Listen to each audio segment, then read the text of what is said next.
wants to report out of the internet you just feel you have to share, especially on Christmas Eve. For example, there is a claim that all of Santa's reindeer are female. Bear with me here. According to the Alaska Department of Fish and Game Wildlife, both male and female reindeer grow antlers in the summer each year. Okay. However, male reindeer lose their antlers at the start of winter, which is usually in Alaska around mid-November, early December. But female reindeer do not lose their antlers until after they give birth, which is in the spring. Okay. So as the report concludes, since all the male reindeer have lost their antlers by December 24th, and every single depiction, as you can tell from this picture here, of all these reindeer that have antlers on December 24th, from Rudolph to Blitzen, they all must be female. As the report says, quote, "We should have known. Only women would be able to drag a fat man in a red velvet suit all around the world in one night and not get lost." Can I get an amen, women? There we go. Tonight is a night when all things are possible, including dragging a fat man in a red suit all around the world. It is a magical night. A night that doesn't take much to bring sparkle to one's eyes. Just a few years back, we used to attend the Guile Elementary Christmas concert when my children went to Guile Elementary. And if you've ever attended one of these concerts, you know how it begins. It starts out with the kindergarten performance, and oh my gosh, it's just beautiful. And then the principal comes out, and she looks at the kindergartners, and she says, "Guess what? The doors just opened, and there's a man with a red suit just wanting to give you a gift." And you should see the bright eyes, the sparkle, the magic is just in their eyes. And then after the kindergartners are done, come out the first and second graders, and the third and fourth graders, and then the preteens, the fifth and sixth graders. And they're singing, and after every performance, the principal comes out, she says the same thing to all of them. But when they get to be about 10, 11, 12 years old, that sparkle just is not there. The magic is just not there. They just kind of want their popcorn balls from the man in the fat red suit so that they can go on. The magic is not there. Friends, I think some of us have lost the magic of Christmas. We have been beaten down by Black Friday sales. We have had a little too much Christmas cheer. We have attended too many Christmas parties where we've gained a dress size or a pant size. And we've had too much of the Christmas rush. We just want our popcorn ball so that we can move on to the next thing. But that's not how the early Christians approached this time. What if we heard the story with the same sparkle in our eye? What if we heard with wonderment that Christmas could change the world? What if the word that was brought forth tonight was made possible? I'm going to turn it over to Lois to give us that challenge of bringing us the word. Listen now to our Christmas story. It's Luke 2, 1 through 20. In those days, a decree went out from the Emperor Augustus that all the world should be registered. This was the first registration and was taken while Quirinius was governor of Syria. All went to their own towns to be registered. Joseph went to the town of Nazareth in Galilee to Judea, to the city called Bethlehem, because he was descended from the house and family of David. He went to be registered with Mary, to whom he was engaged and who was expecting a child. While they were there, the time came for her to deliver her child. And she gave birth to her firstborn son and wrapped him in bands of cloth and laid him in a manger, because there was no place for them in the inn. In that region there were shepherds living in the fields, keeping watch over their flock by night. Then an angel of the Lord stood before them, and the glory of the Lord shone round them, and they were terrified. But the angel said to them, "Do not be afraid, for see, I am bringing you good news of great joy for all the people. To you is born this day in the city of David a Savior, who is the Messiah, the Lord. This will be a sign for you, to find a child wrapped in bands of cloth and lying in a manger." And suddenly there was with the angel a multitude of heavenly hosts, praising God and saying, "Glory to the God in the highest heaven, and on earth peace among those who he favors." When the angels had left them and gone into heaven, the shepherds said to one another, "Let us go now to Bethlehem and see this thing that has taken place, which the Lord has made known to us." So they went with haste and found Mary and Joseph and the child lying in the manger. When they saw this, they made known what had been told them about this child, and all who heard it were amazed at what the shepherds told them. But Mary treasured all these words and pondered them in her heart. The shepherds returned, glorifying and praising God for all they had heard and seen, as it had been told to them. Thank you. Magic and miracles do happen, especially on this night. I'll tell you a story of Marty. Marty was a bright, young 8-year-old boy. He had a kind, loving heart, and he had a good friend by the name of Kenny. Oh, and Marty had kind of a minor disability. He could not hear out of one of his ears. Well, one night he approached his mom, who was named Diane, and said that he had a surprise. He had been working extra chores. He had been saving his allowance to get a gift to Kenny, his best friend, a nice pocket compass. Now, in this land, kind of this rural area, Kenny came from kind of a poor family. As Kenny's mom was a single mom. She was just getting by the best she could with the bare necessities of the shelter, of clothing, of food, and transportation, the basic needs that she had. They didn't have much. And so Diane looked at her son Marty and she says, "You know, Marty, I don't think this is a good idea, because Kenny, I don't think if you gave Kenny a gift, I don't think they can afford for Kenny to give you a gift." As you might imagine, there was an argument between Marty and his mom. Marty says, "I'm going to give him this gift." And it went on and on. I said, "No, you can't." Until Marty got the idea, how about if it was a secret? How about if Kenny did not know where the gift came from? And so his mom said, "Okay, if you can do this without Kenny finding out, go right ahead." Well, Kenny lived in a place that Marty and his family could see him right out the window. And so on Christmas Eve, Marty went out and he walked down the stairs out of their house and walked across the pasture and went underneath the electric fence and went right up to the door and rang the doorbell. And Diane could see Marty all do this. Marty ran off, so he was hiding so Kenny didn't see who was coming to the door. And so Marty was so excited, he began to run back to the house. And then all of a sudden, and Diane knew it was the electric fence. There was nothing she could stop. And Marty hit that electric fence and down he went.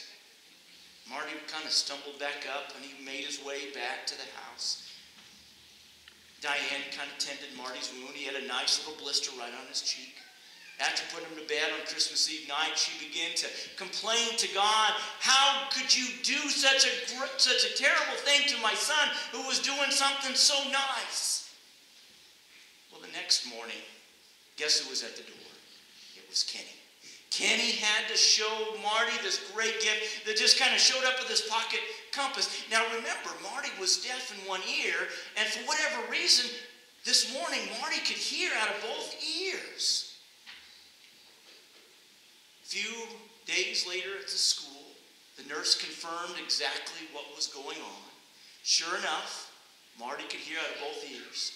Now, the doctors that examined Marty said, well, it was probably the shock from the electric fence, but Diane was convinced that it was indeed a Christmas miracle. Tonight is a night about what all is possible. That's why we're calling it What If. First, a little background. A couple years ago, I challenged this congregation to see if we could do Christmas differently. We pledged to participate in something called Advent Conspiracy. And so what we did is we decided that by worshiping fully, we could spend less so that we could give more, and in the process, love all. decided that this was not going to be just a sermon series. We decided these were not going to be stories that we're just going to take home and it was nice to tell. We decided to really do something at Christmas time. So we donated our Christmas offering to a clean water project in Ghana, an organization that I have personally worked with for over 10 years now. And this is what we did. We followed the tenets of Advent conspiracy, and we gave up one gift so we could send this to money to Triaco, a nonprofit organization that builds water wells in the remote jungles of Ghana.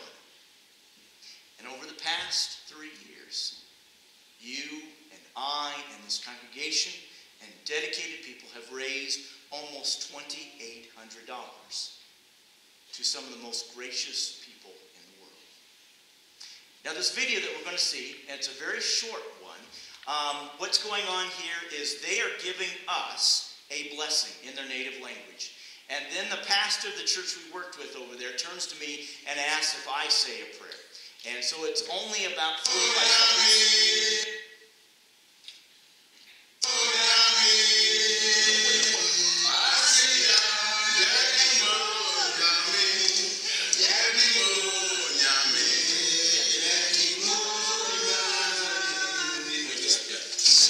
Just say a word of prayer for us. Wonderful God, thank you for this community. Thank you for bringing us together. Thank you that you have made this possible. Gracious God, it is a small world. Through you, your hands have created all of us. In your name we pray. Amen. Amen. Good. Thank you. God bless you.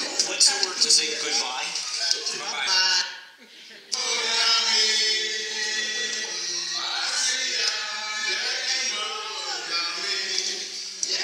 I don't know if you heard that very end part. I forgot about that until I watched that video again. I asked, so what's their native language to say goodbye? And the guy said, bye. So there you go. You've learned a little bit of Ghanese. There you go. Bye. There's the word for Ghana. Goodbye. Well, this year our challenge has been simple. We want Christmas to change the world. Not because we're sick of the gift buying. Not because we need a movement to feel good about this season. Not because of some challenge from me or this church. We want Christmas to change the world because we believe it is possible. We believe that the magic and the miracle of this night is not isolated to some event some 2,000 years ago. We believe Christmas is the light that shines into a darkened world.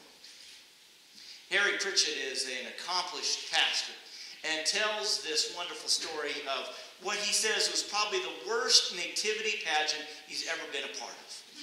As he tells it, he said that it was at his home church, and Harry and his wife were asked to be Mary and Joseph. And so as part of this nativity, everything kind of went, and they were supposed to be very serious, and they were chosen because it was a serious commitment that they needed to take.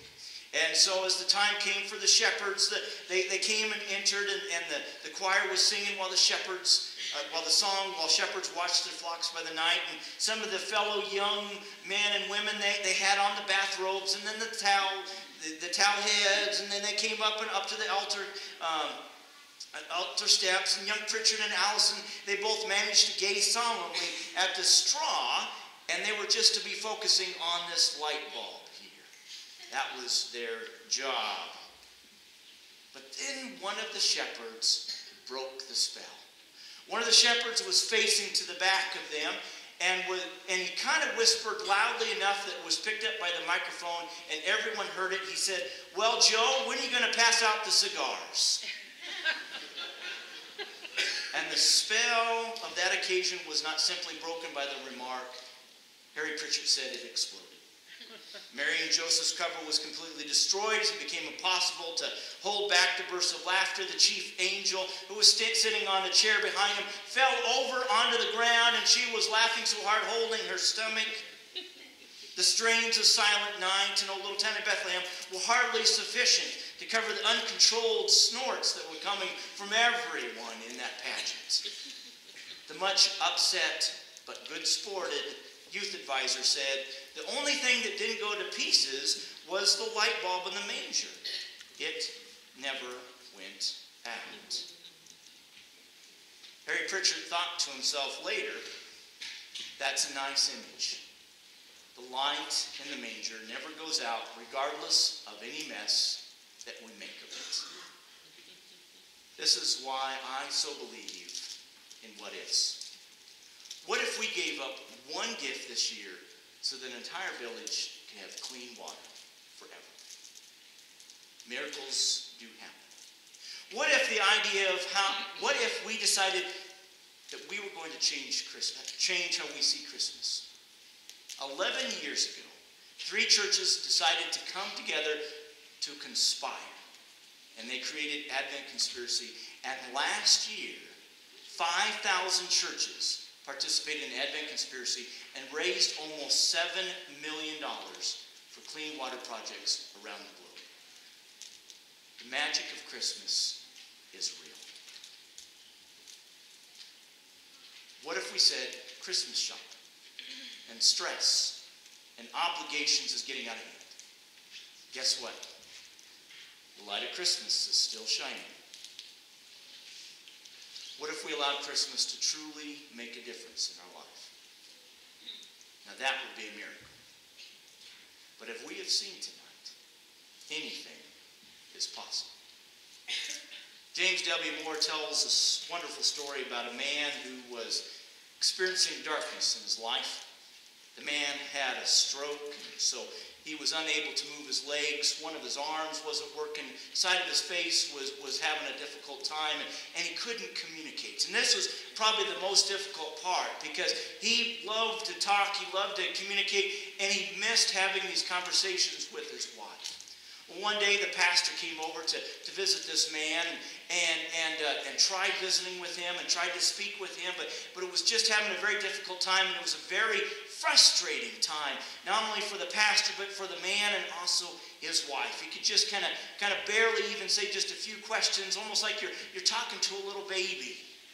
And so the pastor decided it was time to leave. He was very frustrated. The man was frustrated. He was getting angry at himself of all the things that was going on.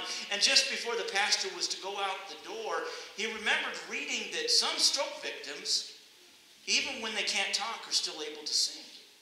So the pastor turned and began to sing, Silent Night, Holy Night. It seemed like a miracle. The man who had suffered a stroke, the man who had such a difficulty communicating with anyone, began to sing. There was no stuttering, there was no breakdown in forming the words. He just sang, round yon virgin mother and child. Then he reached out his hand as he was grabbing the pastor's hand. And then his wife began to sing with him. Sleep in heaven, peace. We finished, the pastor said. The man smiled, and they all agreed that God was there. Seems like a miracle. But remember that Christmas is a time for miracles. Light shines in the darkness. The followers of God have given up a gift so that the children of Africa can live. The magic has returned. We can make Christmas change the world. Merry Christmas to you all. Merry Amen. Christmas. Tonight, as I